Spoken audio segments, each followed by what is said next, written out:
Hold on.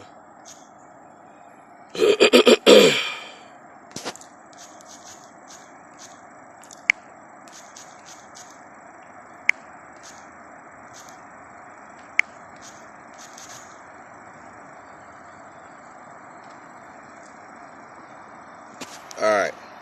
I'm just gonna start talking. I got a story to tell y'all. So about an hour ago, like 45 minutes hour ago, I get a knock on the door of the house, right? So I go to check. It was a really light little knock. I go to check, open the door, and it was the Jehovah's Witness. Okay, they came to the door and they talked to me and all that stuff. And I opened the door, and right where I live, there's a large Hispanic community where I live, right? So the the two women that knocked on the door, they were Spanish speaking, Jehovah's Witness. So they opened up the door. I said hello. Here's the crazy part. The moment the first lady the knocked on the door, the moment she saw me, she looked at me and she said, "Oh, I'm sorry. You don't speak Spanish." Now, keep in mind, I'm not making fun of this. Actually, she said, "Oh, I'm sorry. You don't speak Spanish." And I didn't comment. I didn't comment. So she gave me a card. This is the card she gave me. This is the card she gave me. It's Jehovah's Witness at jw.org, right? And it says, learn more about the Bible. It has a scripture, Matthew 5:3. Happy are those conscious of their spiritual need. That's beautiful. And it has some more stuff on here. But this is the card that she gave me after she left, right? Spanish speaking, right? You can tell her English wasn't as good. That's okay. So she gave me the card. I went back in the house, closed the door. Then something dawned on me. Something dawned on me. I asked myself the question. I said, wait a minute. The first thing she saw was obviously how I look. And she automatically assumed she didn't ask me if I spoke Spanish. She didn't ask me if I spoke Spanish. She didn't ask me. She said, "Oh, you don't speak Spanish. I'm sorry." And she gave me the card and she left. Her and her friend left. I thought to myself, I said, wait a minute. How does she know that I don't speak Spanish? She didn't ask me if I spoke Spanish. She didn't ask. I said, wait a minute. How does she know that I don't speak Spanish? What about my face? What about me says no habla español? What about me says I don't speak Spanish? I mean, last time I checked, Spanish was a language, right? Spanish was a language, not an ethnic group, not a religion. Spanish is a language that is spoken throughout the world. So I said, that's strange. She saw my face, she saw how I looked, and automatically assumed he doesn't speak Spanish. I can't talk to him. He doesn't speak Spanish. Or I can't convert him. He doesn't speak Spanish, so I can't talk to him. How would she know that? She didn't ask me if I spoke Spanish. And I said, wait a minute. Somebody else come around. I said, wait a minute. She's a Spanish-speaking woman, along with being a Jehovah's Witness. I said, wait a minute. Now, hello. I said, wait a minute. Most people who speak Spanish as their first language is usually Catholic. Statistically speaking, most Spanish-speaking countries are Catholic. Okay? I said, wait a minute, but she's a Jehovah's Witness. Okay, that's fine. You could be Jehovah's Witness. Anybody could be Jehovah's Witness. Okay, it's fine. I said, but wait a minute. Something is off about this. Something is historically, ethnically, and religiously odd about this. How is a Spanish-speaking woman a Jehovah's Witness when the letter J sound isn't even in the Spanish language? Wait a minute. Jehovah is spelled Jehovah. Jehovah. I said, wait a minute. But she speaks Spanish. There is no J sound in the Spanish language. There's a letter J. There's a letter J, yes, there's a letter J. But the J sound, there's no J sound. How are you a Jehovah's Witness and you don't even say the letter, you don't even say the J sound? Now, keep in mind, I said all of this after she left. All this I said after she left, right? I said, you know what? What I should have done was responded to her in Spanish. That way she could stay a while longer and I can converse with her. I can ask her, how did you become Jehovah's Witness?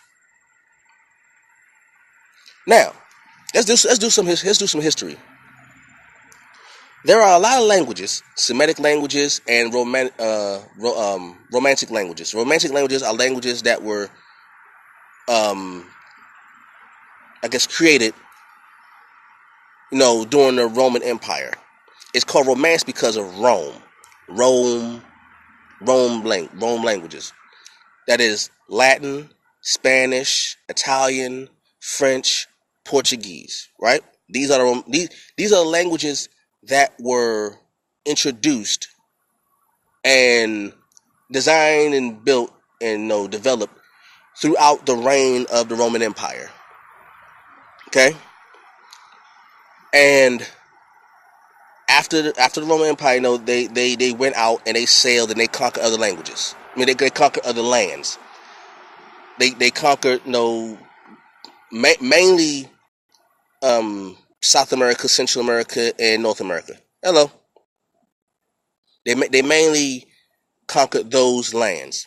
And when you conquer a people or you colonize a people, one of the things you do is you give them your religion and you give them your language. You take away their language and you give them your language so you can better indoctrinate them. It's hard to indoctrinate someone when you don't speak the same language as them. So either they convert to you or you convert to them. And once the language barrier is broken down, then you can convert one or the other to your way of life. That's why you had people in Cuba, República Dominicana, Puerto Rico, Honduras, in Mexico. The people who are original to those lands, Spanish was not their first language. They spoke something else. Once Spain came over and colonized those lands, Spain gave them their language. That's why in Mexico they speak Spanish. Because the entire west coast of the United States was Mexico, part of Mexico. We all know this. It's U.S. history. And Florida was conquered by Spain or colonized by Spain. The west coast of the United States was colonized by Spain. Mexico, Spain. Central America, Spain. South America, Spain for the most part. And they gave them the language. So you had people from these lands who are no longer speaking their native language. They're speaking Spanish. And then they go to other lands and then they, speak to people in other languages. So here's the thing. I didn't ask the lady. I did not ask her nor her friend where was she from, where she was from. I did not ask them because the conversation was so quick that they just left. So I didn't even bother to ask them. These are all questions I had in my head after they left. I didn't ask them where they were from, but I was curious as to wherever she is from. Is there a large Jehovah's Witness population there? And how did you become Jehovah's Witness? Then I think, okay, I said, wait a minute. Then I'm thinking about, historically, and we think about religiously. Jehovah's Witness, they read out of the Bible. That's fine.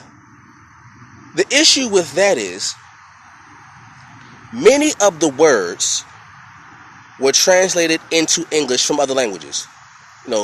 Latin, Greek, Hebrew, Aramaic.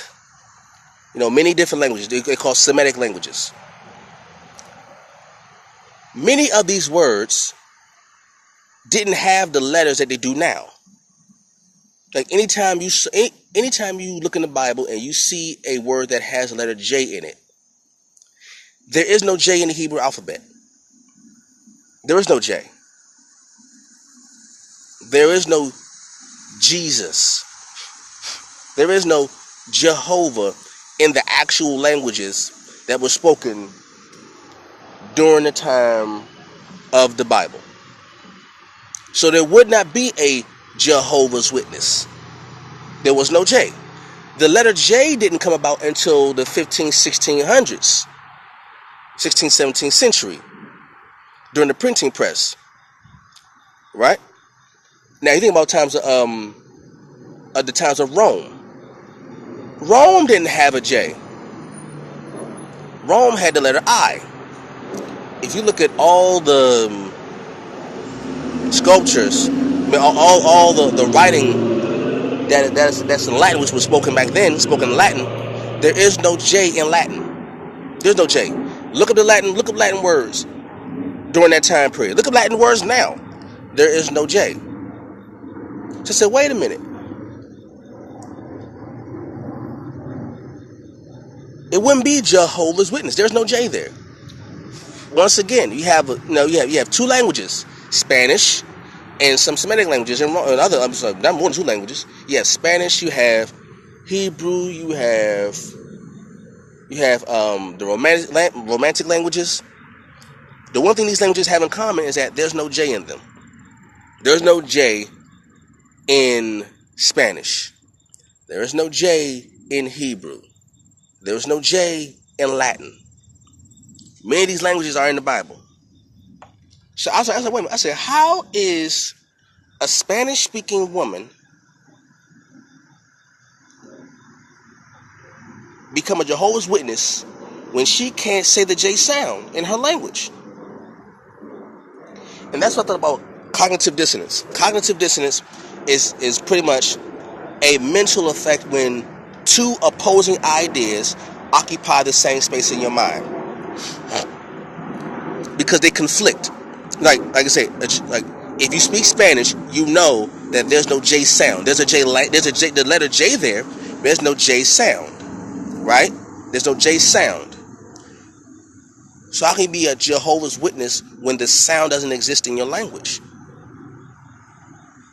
And like I said before, ethnically, how about ethnically?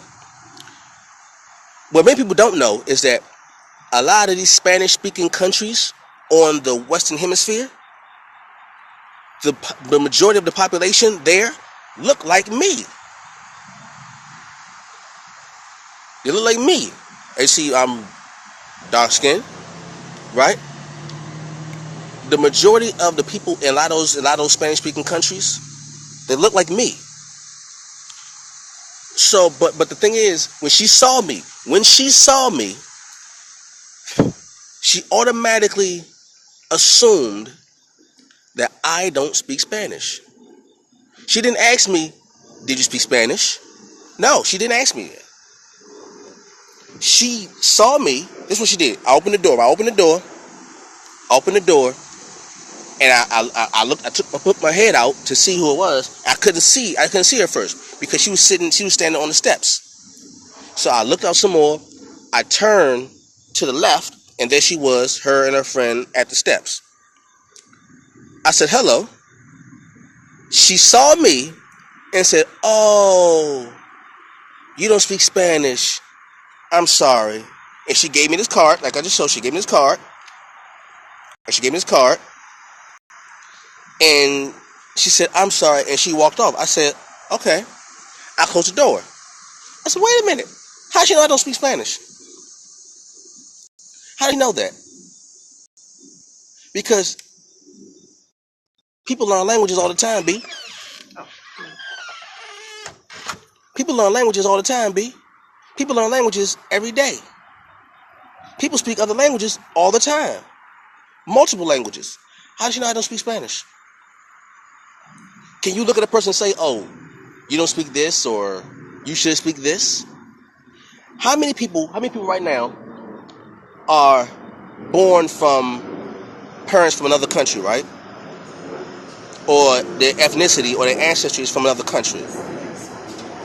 And you have friends, you interact with people, and they ask you what's your name or something like that, and you say your name, and the name has a ethnic and regional identity, right? And they say, oh, are you part of this ethnic group? Are you from this particular landmass, right? Are you part of this nationality? And you say, yes, my parents are. Oh, do you speak this language? Like if someone was from Puerto Rico, right? Or at least their family was, but they're from here. They're from the United States. They were born in the United States, but their family's from Puerto Rico, right? And you meet somebody and they say, oh, your family's from such and such. Do you speak Spanish? Or they'll say something in Spanish. Who's ever had that happen to you?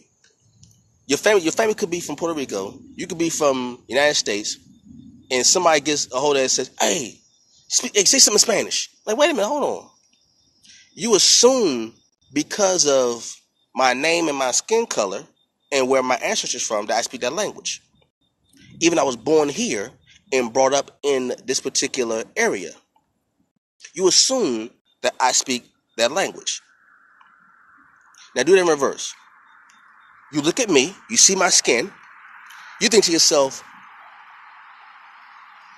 he don't speak Spanish, he don't speak French, he don't speak Thai, he don't speak Tagalog. This dark-skinned person can't speak another language other than English. When we know for a fact that that's not true. People learn languages all the time. She did, and now had she asked me, did I speak Spanish? I could have gave her an answer. Whether it be I could have responded in English or in Spanish, either one. But the fact she didn't even bother to ask told me something about her mental state. That when she saw me, she thought, oh, he don't speak Spanish. Then I said, wait a minute, hold on. I said, even if I don't speak, let's say I don't speak Spanish. Let's say I don't. Why would you then walk away? Isn't your job to go out to all the four corners of the land and spread the gospel? Ain't that what you were told to do in the Bible? Is to go out and spread the gospel, spread the good news. So when you meet someone that you thought didn't speak Spanish, did you even bother to try to say, hey, you mind if I tell you about the good news of the Lord? Did you even bother to, see if I wanted to listen? But the fact that you saw me and said automatically, I can't communicate with this person, blocked you off. How you know I don't want to become a Jehovah's Witness? What? Because you automatically thought, the person thought because I didn't speak Spanish that I didn't want to hear anything but you had to say about being a Jehovah's Witness. In that trip, she didn't ask me if I spoke Spanish. She saw me and said, oh, you don't speak Spanish. I'm sorry. So I said, you know what? That psychosis goes much deeper than she even understands. Now, here's the thing.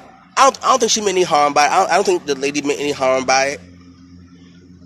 I believe, it is my belief that she is a product slash victim of her own cognitive dissonance, of a historical standpoint, of an ethnic standpoint, of a religious standpoint.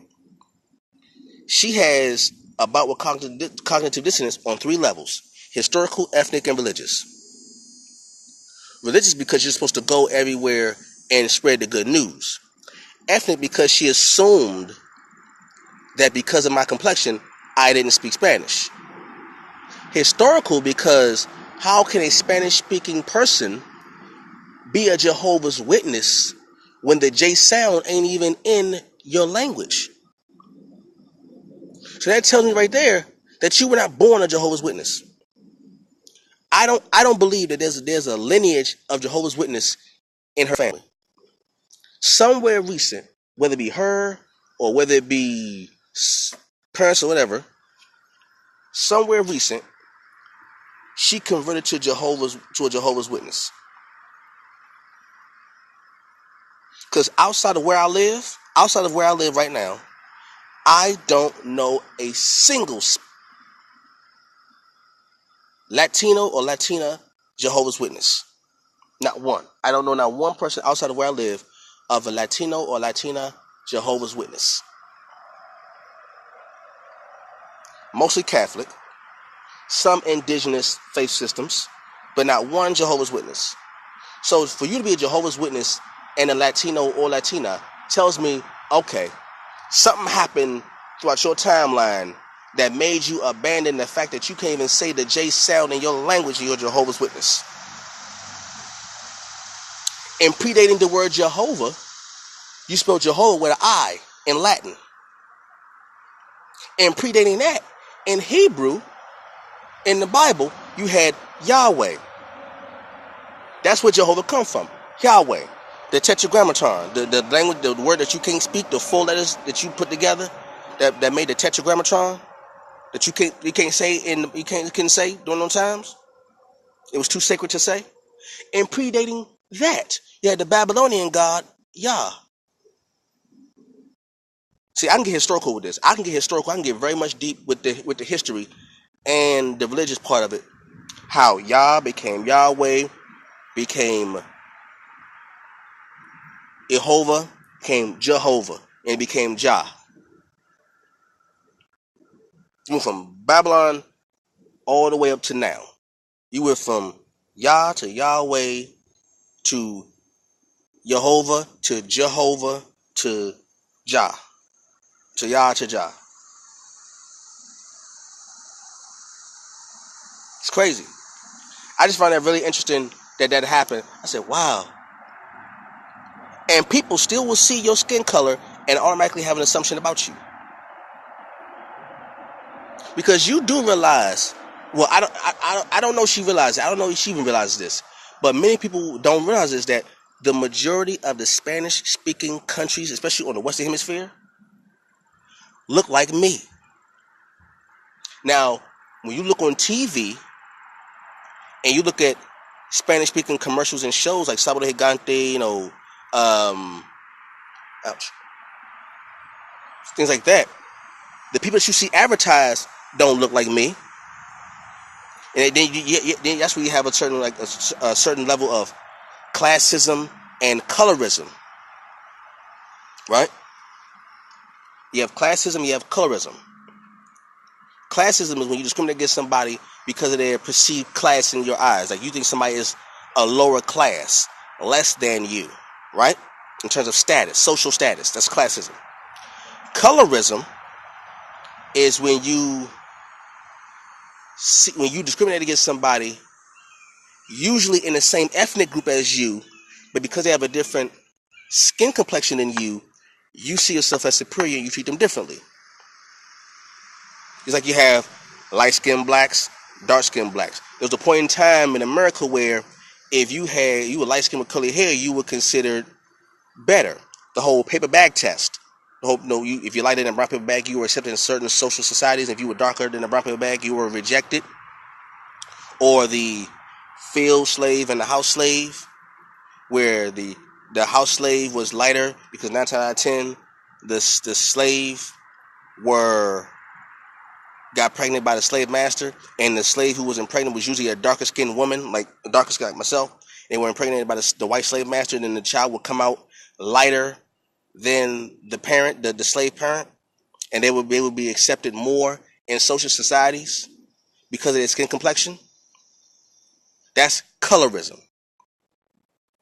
So a lot of the Spanish speaking countries throughout the world, the dominant people living there look like me. However, the people that are advertised on TV in those Spanish speaking countries don't look like me. They're lighter than me. That's why you have people like Amara La Negra, a woman from Miami, but her family, her lineage is from the DR, Dominican Republic, República Dominicana, right? She had to deal with colorism.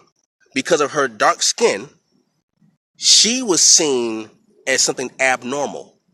When in fact, in the DR, the majority of people that live in the Dominican Republic look like her. But what's advertised throughout the land and throughout the world about the Dominican Republic is light skin is more acceptable. That's called colorism. When you are discriminated against because of your skin tone, usually from your own people, that's colorism. Racism is when you are discriminated against because of your color from another group of people, right? So it's racism, colorism, classism, right? And what happens is when you meet someone that may not have the same skin complexion as you, but they may actually be from the same place as you, or they may speak the same language as you, but because they don't look very much like you, you automatically assumed that they are not a part of you. When in fact, they may be closer to you than you realize. Now, does my ancestry come from a Spanish-speaking country? As far as I know, no. Do I speak Spanish? Yes. Did she know that? She would have had she asked. But she didn't. The fact that she assumed, the fact that she was comfortable in assuming what language I spoke based on my color showed me in that brief moment that she is going to deal with cognitive dissonance. Now she was an older woman, so I don't know how many times she had an experience with someone like me that looked like me that spoke Spanish. Maybe she's never met someone as dark as me that could possibly speak Spanish. Maybe, I don't know. But the fact that she was comfortable in assuming that shows me that she has cognitive dissonance on 3 levels: historical, ethnic, and religious. You know how they say it's deeper than rap? Well, a lot of times the things that people think are true but really aren't, and then they come face to face with the opposing truth, it's hard to deal with. It's hard to deal with. It's hard to deal with the fact that what you have believed all your life may in fact be a lie when it is accompanied by an opposing idea at the same time. It's deep. Cognitive dissonance is a really, really powerful blow to the ego of someone who thinks more of themselves than they should. It's deep. It's really, really deep. Because I promise you, if that lady were to go back in her family tree, she might come across a person that looked like me. There was a documentary I saw one time. It was called "The Grandmother in the Closet." I don't know if anybody heard of this, so they could look it up. It's called The Grandmother in the Closet. And what this documentary talks about is that in a lot of these Spanish-speaking countries,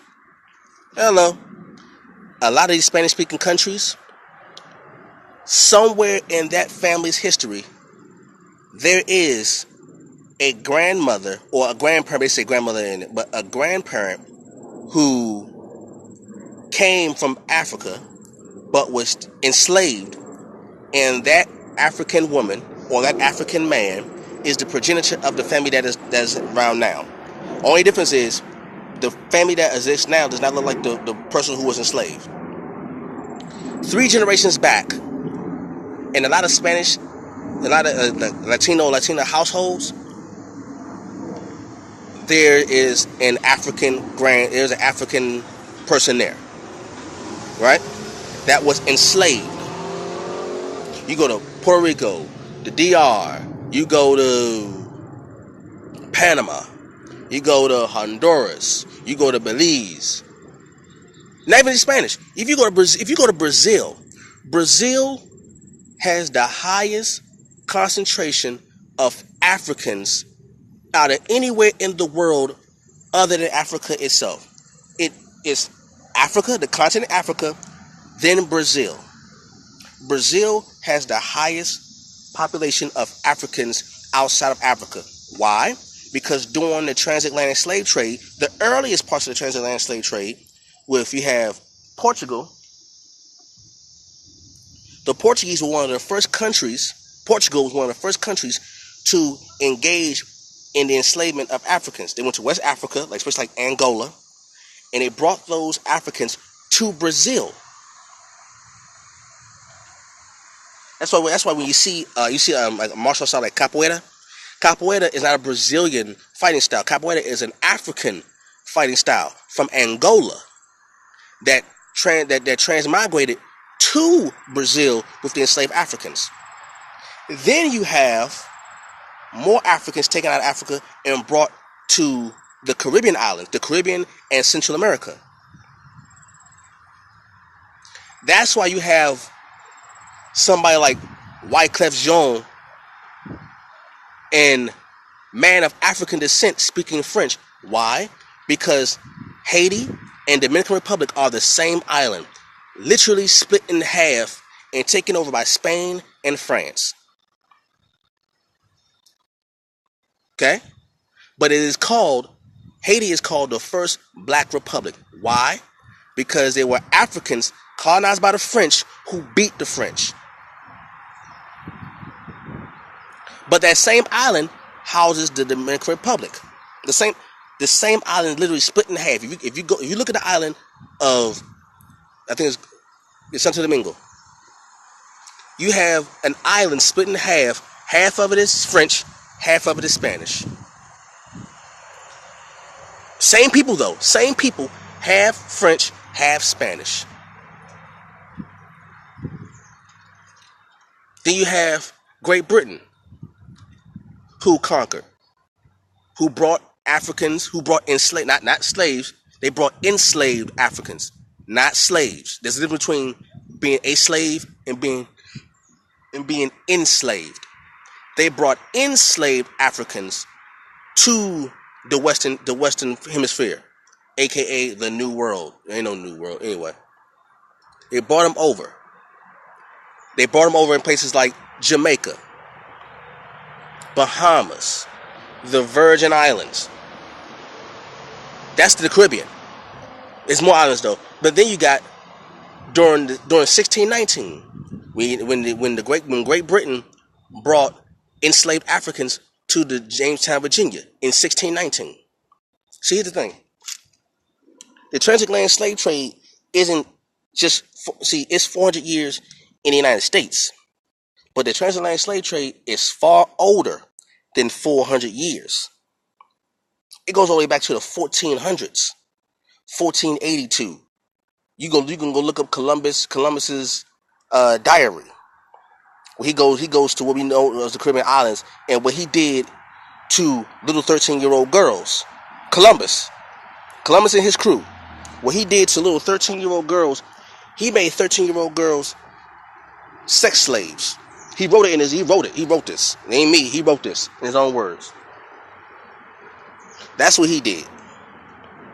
So historically, ethnically, and religious wise, because a lot of people were enslaved by a lot of European countries simply based off of it was using the guise of religion. You would say, okay, if these people don't convert to our religion, we conquer them in the name of God.